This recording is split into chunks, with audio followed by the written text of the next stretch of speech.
Welcome to the Entrepreneur Exchange on the Mesh Podcast Network, a monthly conversation about startups and small business with ideas, tools, and advice to operate your business more effectively. On today's show, we're all adapting to a new way to work using Zoom, WebEx, Google Meetings, all sorts of stuff to talk with our customers, coworkers, our drinking buddies. You think you know what you're doing, but you're probably not always doing it right. We'll share the ways that you've been annoying your coworkers, or we'll give you some ways to start annoying your coworkers. Businesses are opening across the country, and we're going to talk about how you can be getting your business open safely. Our guest today is Lindsay Keisler, President and CEO of the Chamber of Catawba County. She's helped create a safe and open playbook to help area businesses reopen while minimizing the risk of spreading COVID-19 and instilling confidence in customers. And finally, we'll share our small business of the month, where we'll highlight some interesting businesses that you should be checking out. My name is Jeff Neuville. I'm your co-host and director of the Small Business Center at Catawba Valley Community College in Hickory, North Carolina. I'm joined by my co-host, Gary Muller, who is Dean of the School of Workforce Productivity and the Arts at Catawba Valley Community College. Gary, how's it going today? Jeff, good to hear from you. It's going extremely well. It's been an exciting and crazy week here in the School of Workforce Development and the Arts at CVCC. Well, you're starting to find some ways to bring small groups of students back on campus. How is that going? It is going extremely well. As I say to Dr. Henshaw every day, so far so good. Our students have reacted fantastic. They've come back with a lot of enthusiasm. They've been willing to follow our tight safety protocol rules, and our faculty have done an outstanding job. And we're offering classes, obviously, in the Workforce Solutions Complex. We're getting about 140 to 150 students a day here, but it's an 80,000 square foot facility, so we have a lot of room for social distancing. And then we're in 3 different high schools with our welding programs, and then we're also in our Alexander welding facility too. So we're spread across 2 counties, and we're getting about 200 students when you add up all the facilities. So we're excited about it. So far, so good, as I'll say. Well, when Lindsay joins us, we can talk about a lot of the things that every organization is having to consider as they reopen, and some steps for doing it in a safe manner. Yeah, that's a key for us. And Dr. Henshaw has led the charge with me and our faculty to make sure, it's going to sound corny, but it's true, safety first. And that's the most important thing. And we've worked really hard with other folks across our campus to make sure that we're doing that. So, Gary, I came across an interesting article on CNET about annoying things people do while they're on Zoom meetings or webinars. And I thought I would share them with our listeners so that maybe they could avoid doing them. Number 1, be careful of this: typing or otherwise being noisy while not on mute. Who would do a thing like that? Never happens. Never happened?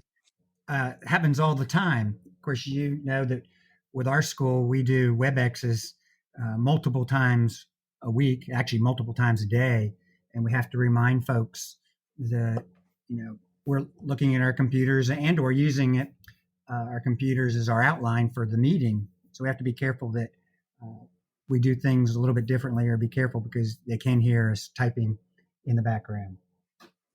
Well, and our Small Business Center puts on a lot of webinars and things. And if you've got 10 or 15 people that are in a meeting, inevitably there's somebody who has something going on in the background, or forgot that they didn't mute themselves and are having a phone conversation or something. So, be careful of that background noise. I think that'll be one of the skills that we all get better at as we move forward in the new normal. Other thing to be careful about: eating and drinking while you're on WebEx. If people are watching you and you've got and you're eating your sandwich, probably not a good thing to do. And I must admit, I guzzle a lot of coffee during the morning hours, at least. So I'm probably doing that on WebEx. I hope I haven't offended you. Of course, you know what I do. I've got my 32-ounce Coke sitting in front of me 24/7. So Of course, we talk a lot, so I use that to kind of make sure I keep my mouth moist so I don't dry up when I'm talking. But I need to be more careful with that too. All right, be careful about looking at your phone or laptop. That can be rude. So if you're on your WebEx meeting, you're on your Zoom meeting, you want to be attentive. So you don't Ties be. into our regular communication of being attentive so that the people that are talking to you know that you're focused on them versus other things. Another annoying thing, people sort of get up and leave the frame without explaining why. They're all of a sudden they're there and then they're gone. If you're gonna get up and say, "Hey, excuse me a minute, I need to go get something," don't just disappear. Sounds like you making observations of my WebExes. Well, you seem to stay there. I don't know. I guess maybe some other people leave. I don't know, but you seem to do this. But here's one that you should worry about: your camera angle. Don't make sure your camera angle is not at a weird position, or it's going to be a lot of nose hair. So you want to be careful about that. Thanks a Often, lot, Jeff. often people are And using their computers and they're at a lower angle, looking up at you. now I'm really going to be self-conscious when we have a camera. Well, I counted your nose hair; they're very minimal, so don't worry Well, about I that. appreciate that. I do work hard at that part, but I do have multiple screens like many of us do, and so I'm looking at my outline on one screen and my camera from my computer's coming from another. So I am trying to work on that. Although it is that my profile is better than the other You, face. you you have an outstanding profile. Well, I'm just saying it's better than the face. Okay. Uh, That's and my story, and I'm sticking to it. the last annoying thing is just people that wait until they get on the call to figure out any of the technical things. You should, you know, we sort of got on our call a little bit early today just to sort of run through things with our fine friends at the Mesh. So do a little prep on the tech end before you just hop on your video call, your video meeting. So those are some of the annoying things that people should be thinking about as they go forward. Well, I think that's a lot of these things are good for all of our meetings and getting ready for them, but I think it's certainly even more important now because WebEx or Zoom or Zencaster, all those things we're using a lot of different things, even though they're similar. They may have a few different things we need to tweak to make sure that we're set up for our meetings on time. Yeah. Well, anyway, I think that we're all sort of recognizing that although things are starting to reopen, that some things have shifted, some things have changed. I think we're probably recognizing that uh, webinars and computer meetings are something that even when things go back to some sense of normalcy, there are ways that we can meet more effectively and efficiently, and they'll probably be with us for a while. So I certainly agree with that. I mean, we use WebEx or Zoom or whatever Zencaster on a regular basis now, and we're going to be more efficient doing things and with our meetings than we were before the last 3 months. well, anyway, those are some hints for our listeners out there. But well, we have a guest with us today, so let's bring our guest in, Lindsay Keisler. Lindsay, you out there? I'm here. Thanks for having me, Well, guys. well, welcome to the Entrepreneur Exchange. Lindsay is the president and CEO of the Catawba County Chamber of Commerce, headquartered here in Hickory, North Carolina.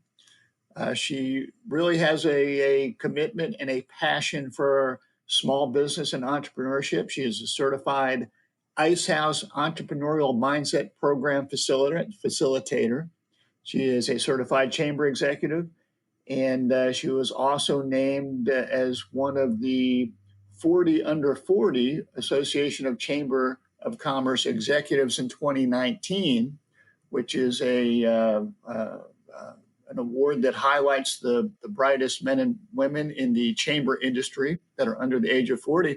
And gosh, Lindsay, you might still be eligible for that award last time I checked. Yes, just had a birthday and still eligible. Well, congratulations on both. All the above. Congratulations. So, Thank you very much. Thanks for joining us today.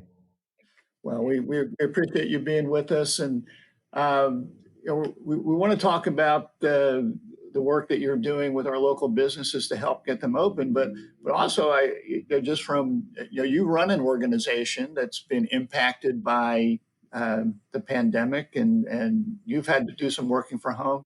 How is your organization, the Chamber, dealing with the coronavirus, and how are you adapting to it? Absolutely, guys. This none of us have a guidebook, and I think we wish we all did on how to navigate or how to lead through a pandemic, such as what we've been through in the last 10 weeks. And you're right, our worlds all immediately were disrupted and turned sideways. Um, we had the best strategic plan for the year, which was completely thrown out the window, um, at least in the immediate time, to be able to respond to this crisis. So, but as a chamber, this is what we're here for, right? This is why we exist, is to tackle the most critical issues impacting business on our community.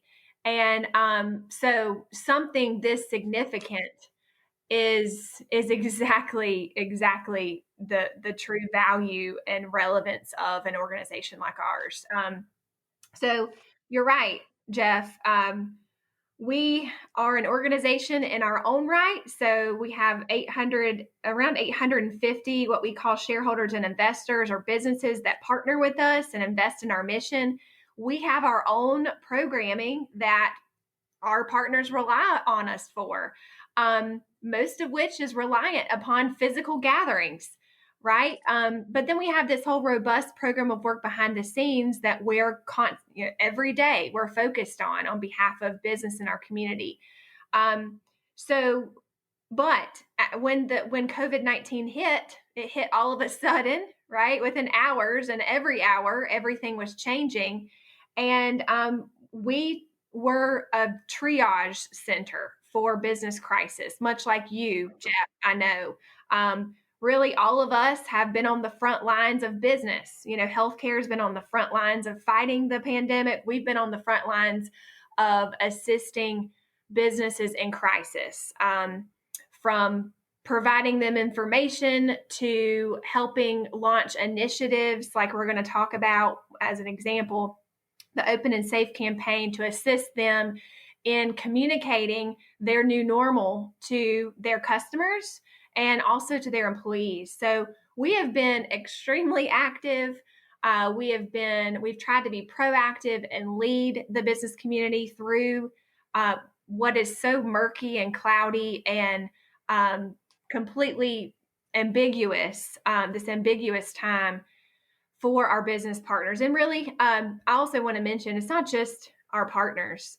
We have truly been an inclusive resource to all businesses through especially through the last 10 to 12 weeks. But that's a little bit about how we've responded. But like you said, we've also completely pivoted all of our internal programs to the virtual space, and figuring out how we can continue to be a platform for connectivity, how we can continue to empower people and help them develop professionally, and also continue to advocate for a public policy perspective on behalf of our partners.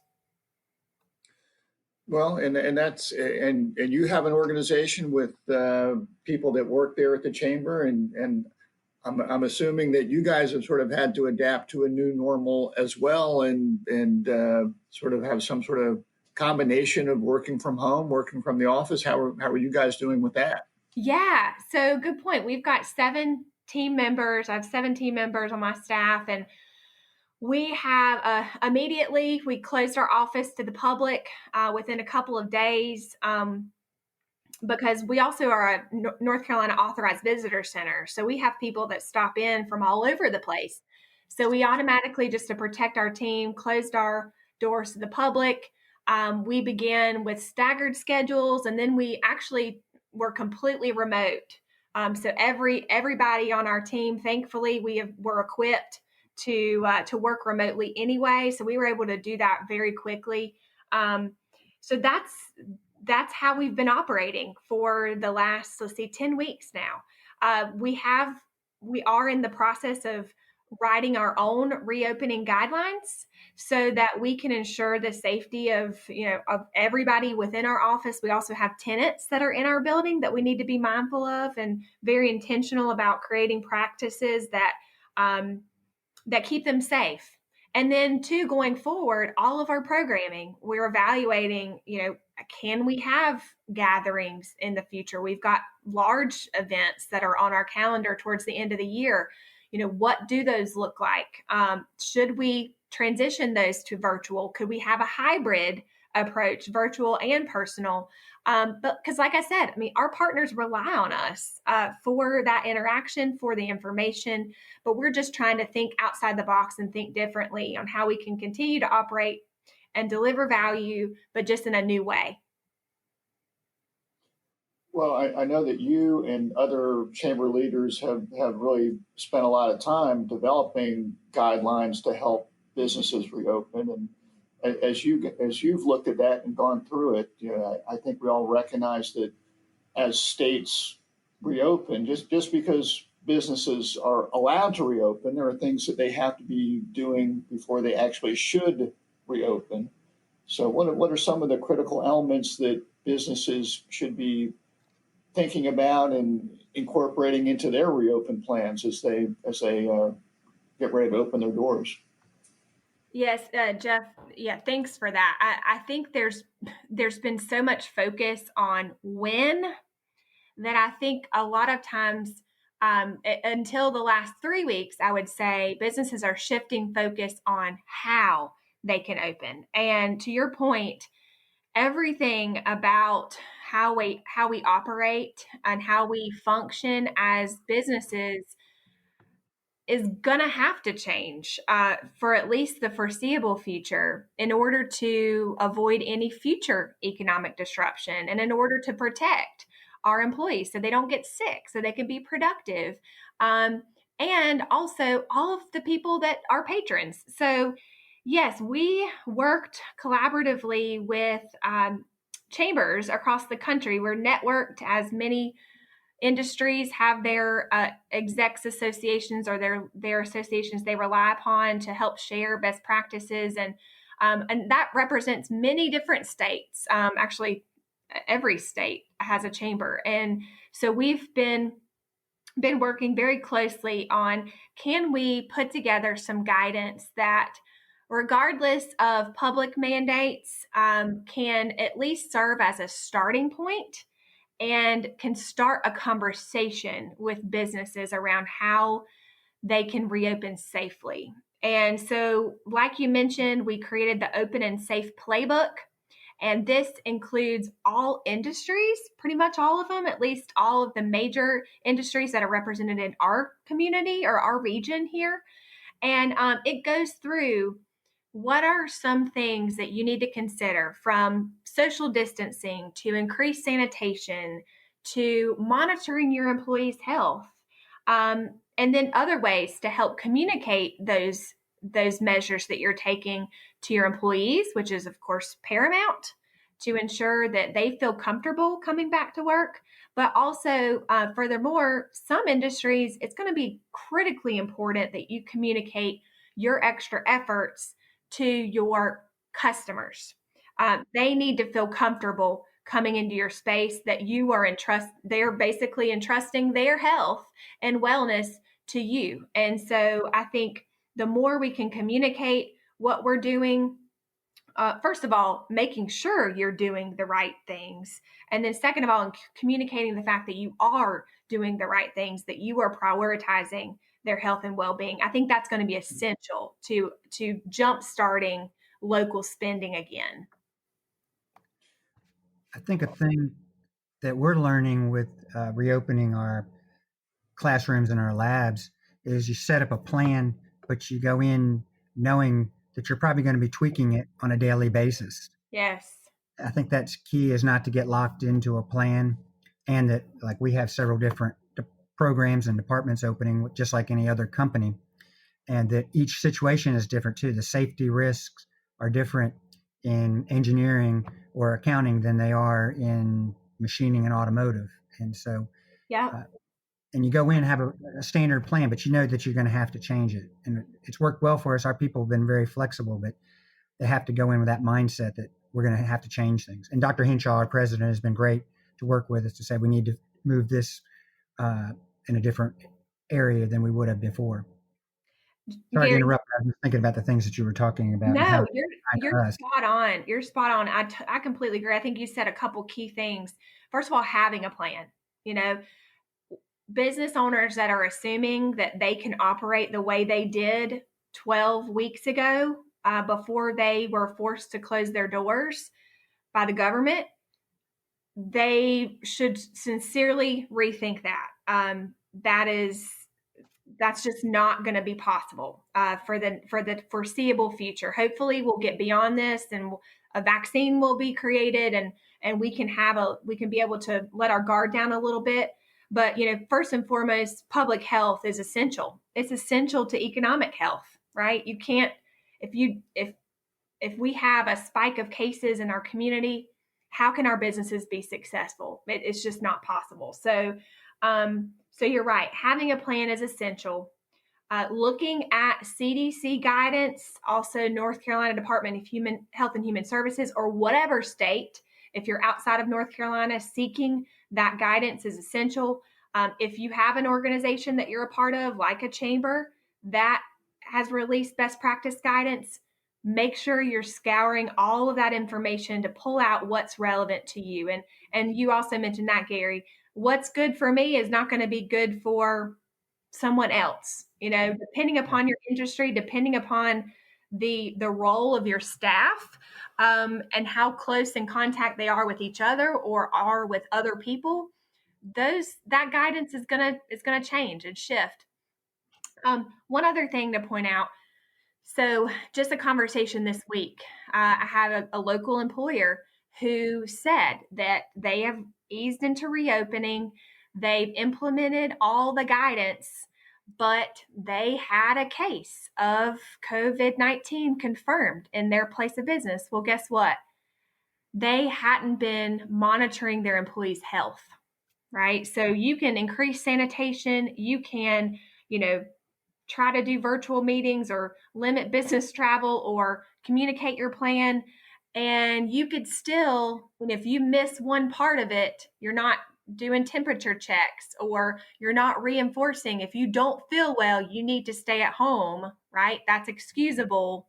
Then something could happen. And then to that point as well, this virus is so highly contagious. And so at some point, it's not a matter of if one of your employees can be sick. It's really, it could be a matter of when, just the likelihood of what we know about this virus. And so I think you can be as prepared as possible, but I think also understanding that you can take the best practices and the most measures, but also knowing how to respond to a case in the event that it does happen. To then prevent or minimize the spread and the disruption of the enterprise. And identifying it as quickly as possible so you minimize that spread is certainly going to be key. And and I think that when I know the guidance that we all are seeing, and certainly, Lindsay, what you and Chambers are preaching are social distance, taking proper precautions of washing hands, using masks when appropriate, and a lot of retailers and restaurants or whatnot are having to look at their store layouts or restaurant layouts to make sure that they're providing proper space to make those things happen. From getting the confidence back in your customers to come back and communicating to them the things that you're doing. Are there any certain ways that people should go about communicating that? I know that one thing that you've really been focused on is creating this open and safe brand. So I want to talk a little bit about the open and safe brand that you've developed and the commitment that you're asking local businesses to make to live up to that. Sure. And leaning into recovery. So shifting our mindset to not, first of all, helping them respond and navigate, but now we're looking ahead. As these public mandates are eased and our economies we're phasing into reopening, we as an organization started identifying what are some key areas that we need to acknowledge that are going to prevent us from recovering as fast as possible. And two of those areas, one is, of course, I've mentioned is a public health concern. How can we, as people are going out and about, as testing continues to increase and contact tracing continues to become more readily available, that's all important. But the nature of this virus is that it does spread. And so how can we continue to minimize cases across Catawba County, across our region, to avoid any future economic disruption and also to avoid any future illness of our citizens. So that was for one concern, is public health, minimizing the spread. Second is reducing fear and regaining consumer confidence. There are a lot of people that are very, very fearful. And in order for businesses to be successful, they need customers. And in order for customers to go out and spend money, they need to feel comfortable and confident that where they're going, they're being out and about, that they're not going to contract the virus. And so those were two key issues. And so as a response, we said first of all, we need businesses to implement safe reopening practices. Okay. Second of all, we need them to commit to that. And then thirdly, why can't they make a public statement and then allow us to help publicize that statement and notify the general public that they truly are taking extra precaution to protect their health and well-being. So the whole concept of open and safe came about. So like you said, Jeff, we designed a brand and a logo and a commitment that they sign off on, that they are agreeing to increase their sanitation. They're agreeing to practice safe distancing. They're agreeing to monitor their employees' health. So that is, they sign off on that commitment, and then they have access to use the branded materials to reinforce that message to their customers and employees. So we've got swag items, we've got decals and stickers and yard signs that they can then purchase at cost from us and display to help tell that story to their stakeholders for their business. I think what we've done, I feel really good about. I was actually writing notes on what Lindsay was just talking about to kind of see what the chamber and the programs other companies and organizations are doing compared to what we're doing. And I feel good about what we're doing. We're so committed to, and I know it sounds corny, but making sure everybody's safe first. Every day we start with our directors and say that it is safety first. And no matter how well we do with helping our students get through their courses, it's really a zero tolerance. We have to make sure that it's all possible that we have no one that gets sick or that we, from what we're doing. I mean, it doesn't matter how many people we get through our classes, as I just said a few minutes, or graduate, if people get sick or that we become part of the problem instead of part of the solution. Well, I know you guys are doing temperature checks for people that come in. Yes, every person that comes in, faculty, staff, and students, come through a checkpoint, and they are checked for their temperature. We ask how they're doing and questions like that, even though that's informal. The people screening them are wearing gloves, a gown, Everybody wears a mask. It's required everybody wears a mask coming into the building. If they don't have one, then we're issuing them. We keep up with everybody that's been screened. Just like we're in an amusement park, they wear a colored band for the day. So we make sure that they're getting screened every day. We have one entrance and limited exits. So we make sure that nobody is letting anybody in a side door. And as I said earlier, we're making sure that our students and faculty are educated. We give them forms on all our rules, and then also the different things related to the virus to make sure that they're aware of how they might, if they're feeling differently, some of the symptoms. Of course, they hear it every day on TV, but we're making sure that they know it. And we've had strong support from all the people across our campus, certainly starting with Dr. Henshaw and Dr. Mackey. And I feel really good about what we're doing. And each day gets better because our students know what the procedures are. So they come in, and I can't really thank them enough. I've said it 2 or 3 times already. Our students have come back with an awesome attitude toward completing their courses, but they've also been very, very compliant with our rules and regulations. That's great.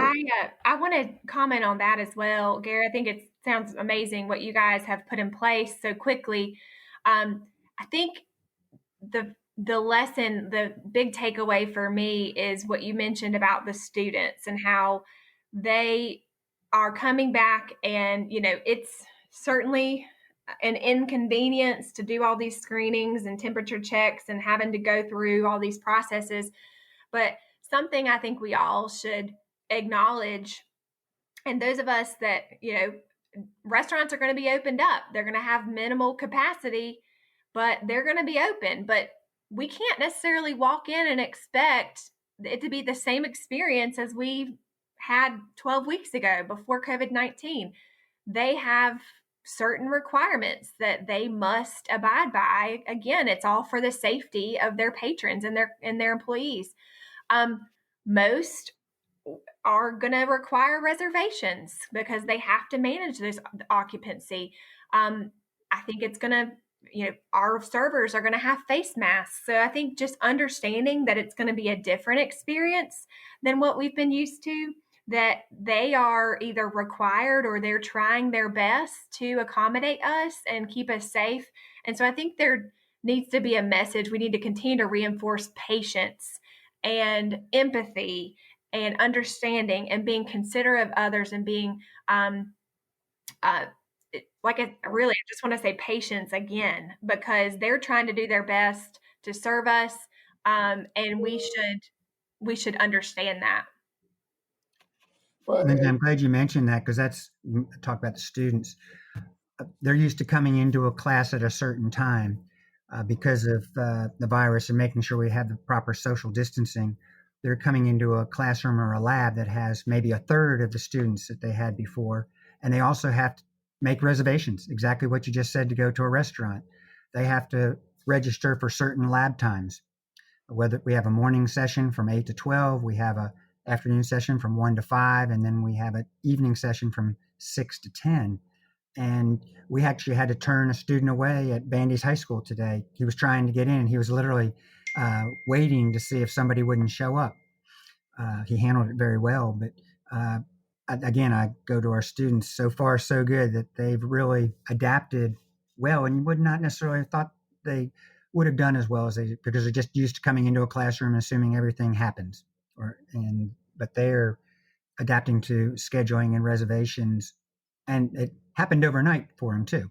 It's not like we gave them a big warning. That's right. Well, I think the way any organization or business manages the number of people coming in and the spacing is going to be an important factor. Lindsay, are you seeing any other best practices out there from local businesses or other businesses that are assisting them as they go through this reopen process? I mean, I know I sort of assume that many businesses have adjusted during this period of time. I know if you're a restaurant, you're probably have developed a takeout business that perhaps you didn't have before that might continue to be an important part of your business. But are there are there certain practices you're seeing that people can learn from? Yes, I've seen our business community change so quickly and adapt to this new normal and this situation of hyper change. Like you said, Jeff, just starting with the restaurants. I mean, turning on a dime. Their industry is completely reliant upon the experience, right? We go to have a nice meal, but we go to have a good experience and the atmosphere, and that was robbed from them with these public mandates. And so they've had to kind of rethink, what does an experience look like with our restaurant, and how can we deliver a good meal but also have customers talking about how well we executed that. And so I've seen lots of mobile apps. I've seen free deliveries. I've seen restaurants to play live music while people are picking up their food. I mean, that's just some really awesome creativity that I've seen for a restaurant community. Um, I want to mention reservations again. I think you're going to see from now on, particularly independently owned restaurants, you're going to see reservation systems that they're either going to require or strongly suggest, if you don't want to wait, that they're going to be using. So I've seen a lot of that happening already. Let me shift gears from restaurants to retail. I've seen our retailers really step up and implement some very interesting practices, from marking the floor with 6 feet distance so that those waiting in line to pay, or those interacting with the cashier, that they keep that 6 foot distance.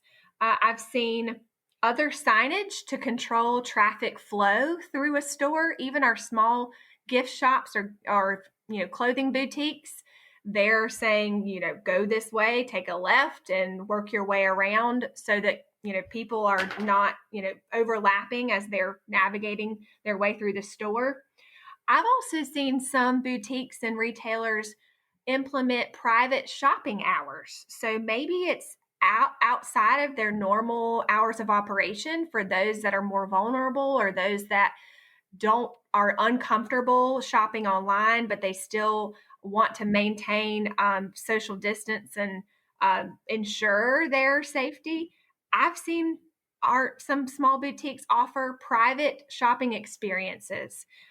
So that's, to me, really, really innovative. I've seen a lot of cash free, right?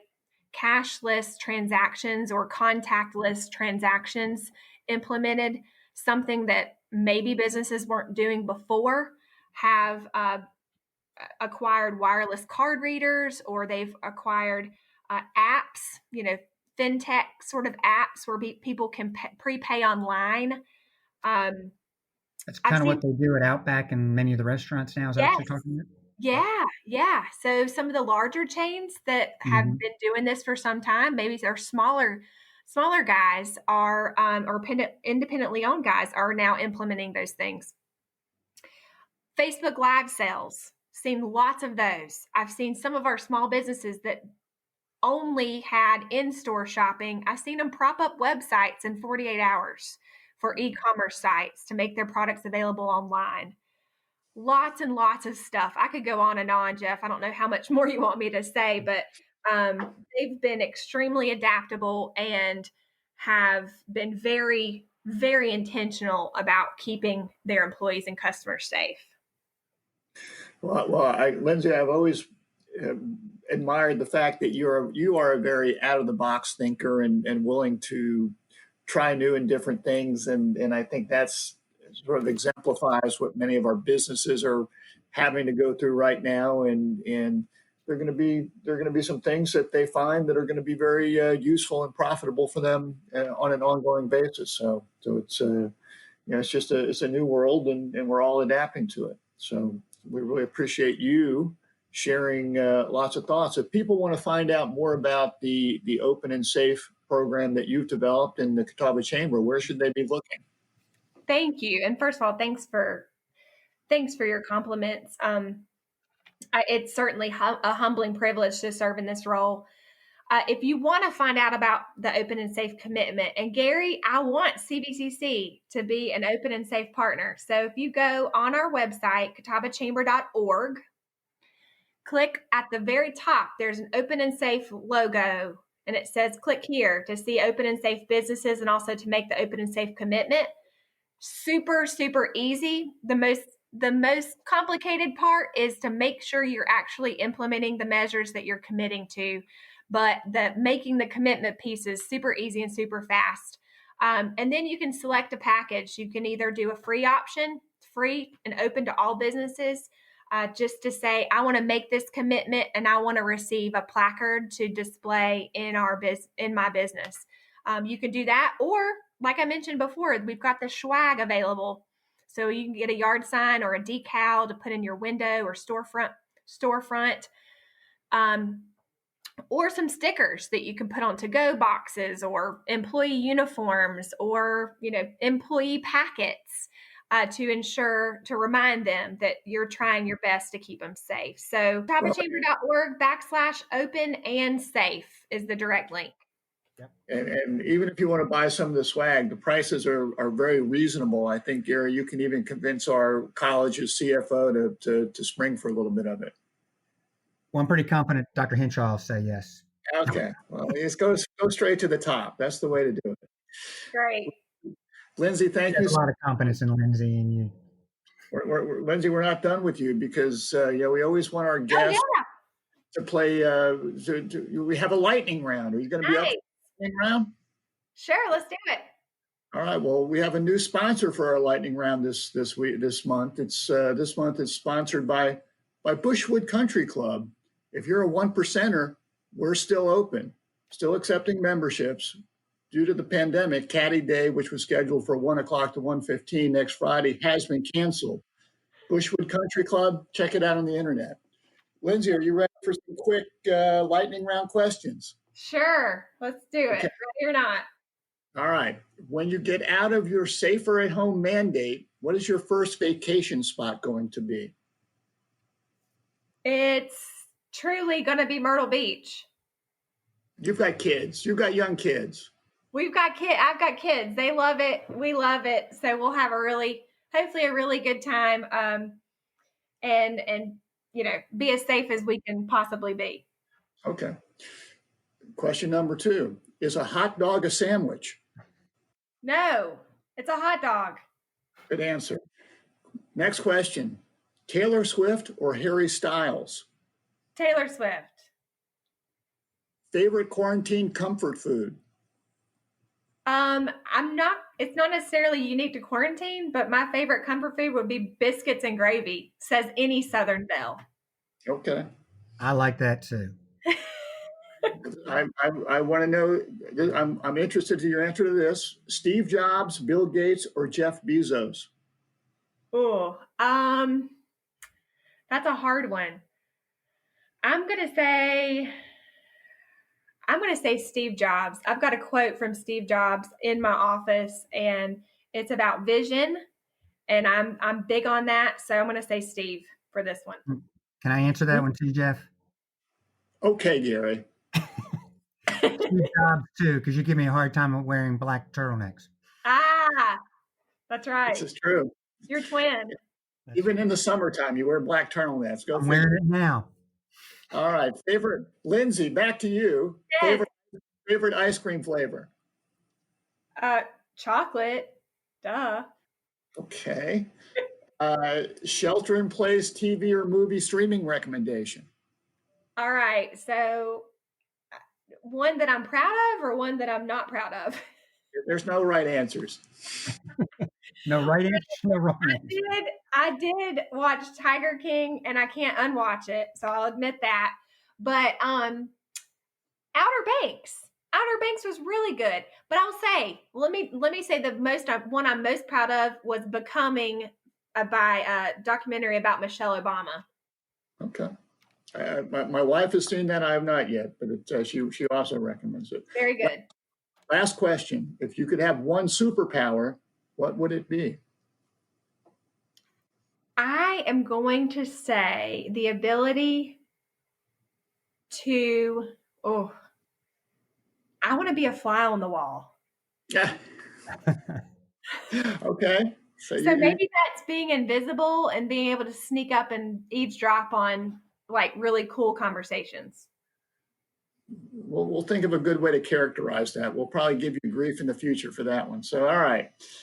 Well, thank you for playing our lightning round. Thank you for being a guest, and tell people one more time where they can find out information about the Catawba Chamber and the Safe and Open program, Open and Safe program. CatawbaChamber.org/open and safe. Okay, thank you. Well, at the end of our podcast, we always like to highlight some businesses that we've come across, and Lindsay, I think that you've got one that you wanted to give a shout out to. Who's your small business that you'd like to feature this month? Yeah, so I ended up actually interviewed him yesterday for we streamed a Q&A through our Facebook page.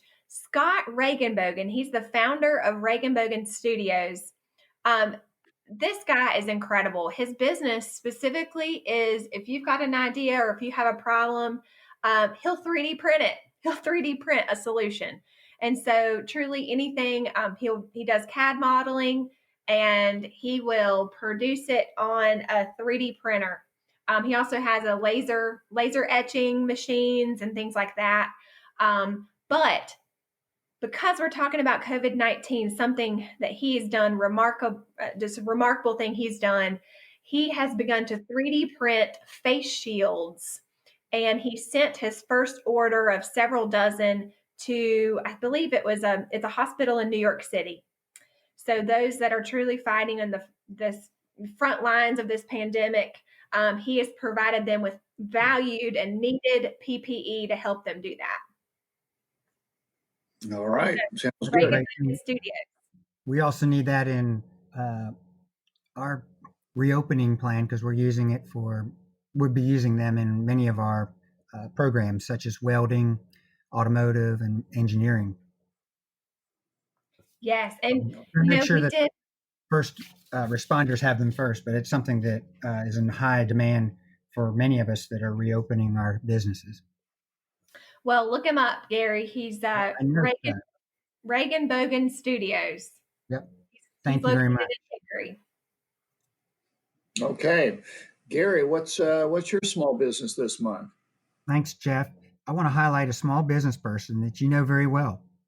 His name is Stephen Rhodes, our CVCC machining program director, who has owned his own machine shop for almost 20 years. And he started it from the ground up and built it into a very nice business. He also started a successful barbecue restaurant called Cafe 74 along the way.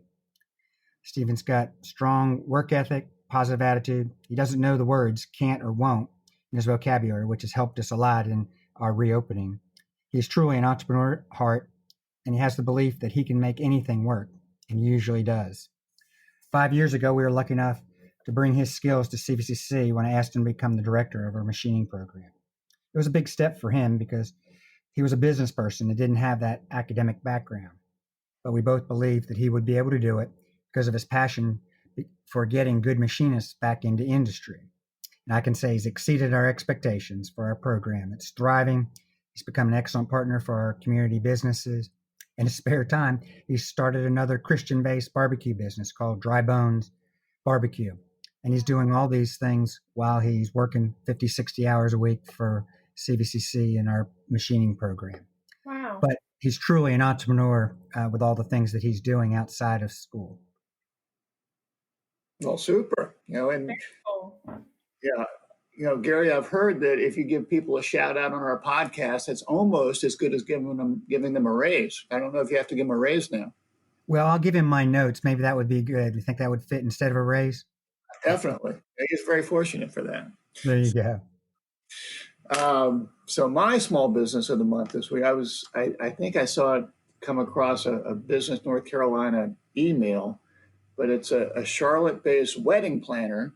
It's called Bustld, BUSTLD, and they've taken a different approach to wedding services during the pandemic with the stay-at-home orders and events limited to 10 people or fewer.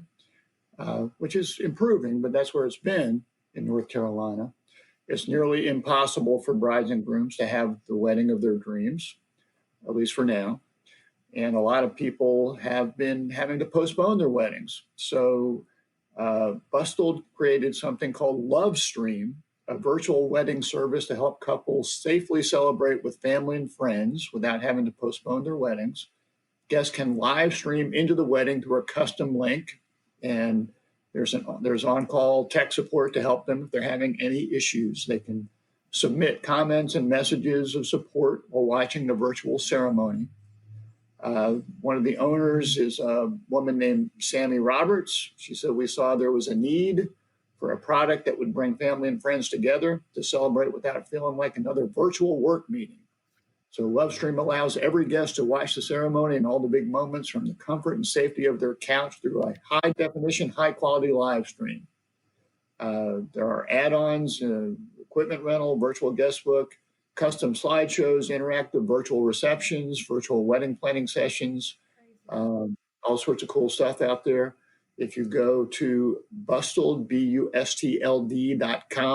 you can learn more about them and just sort of another story of how people are adapting to the current situation and finding opportunities out there. So that's wild. Very cool. Check it out. So, well, if you've got a suggestion for our Entrepreneur Exchange Small Business of the Month, you can email them to us at eexchange@themesh.tv.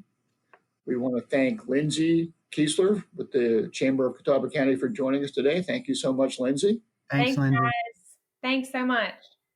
We want to thank the Mesh Podcast Network. You should all go to themesh.tv and see all the cool podcasts going on at the Mesh, from technical support to movies and entertainment. And podcasting is a good way to be spending some time these days. So go out there and check out things going on at themesh.tv and subscribe to your favorite podcasts. We wish everyone well and good health. And we look forward to talking with you again next month on the Entrepreneur Exchange. Have a good one. Take care, folks.